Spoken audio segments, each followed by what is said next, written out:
Ah, Madam, kaninong bahay po ito? Matagal ko nang pinagawa ito. Pero, iba nang may-ari ngayon.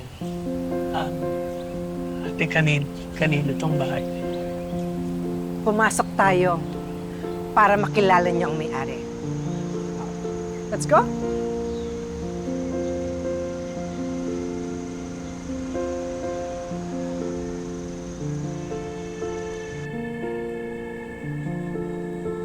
Oh my gosh!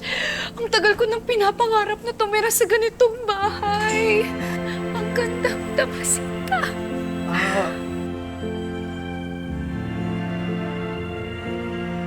Bakit po tayo nandito? Ito na ang simula ng pagbabago ng buhay niyo. Madam, ano pong ibig niyong sabihin? Ipapakilala ko sa inyo ang bagong may-ari ng bahay na ito.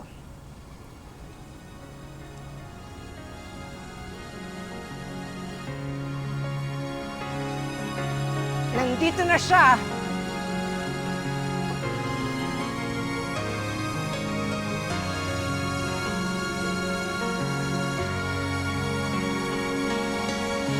Hihintayin na magtagpo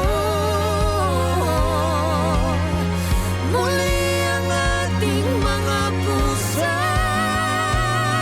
Sa huling sandali, ikaw ay mahagkan.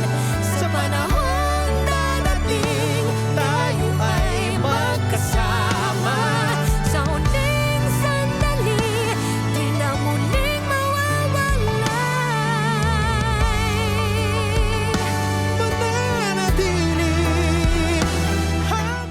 Nay?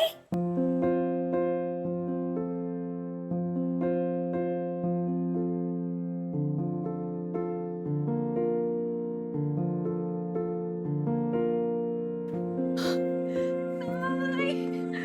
Oh my gosh! Ang ganda niyo, Nay! Anong nangyari? Gorgeous!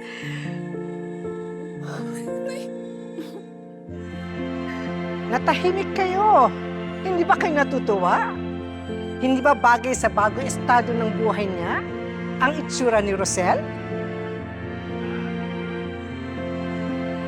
Rosel? Napakaganda mo.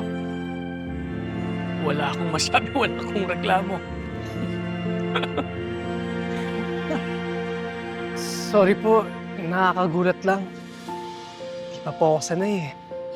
Oh, kahit na ganun, pero pasabog talaga, Nay. Alam niyo, proud na tuloy ako sa'yo. Oh my gosh, you're so sweet. Dapat nyo lang ipagmalaki ang nanay nyo.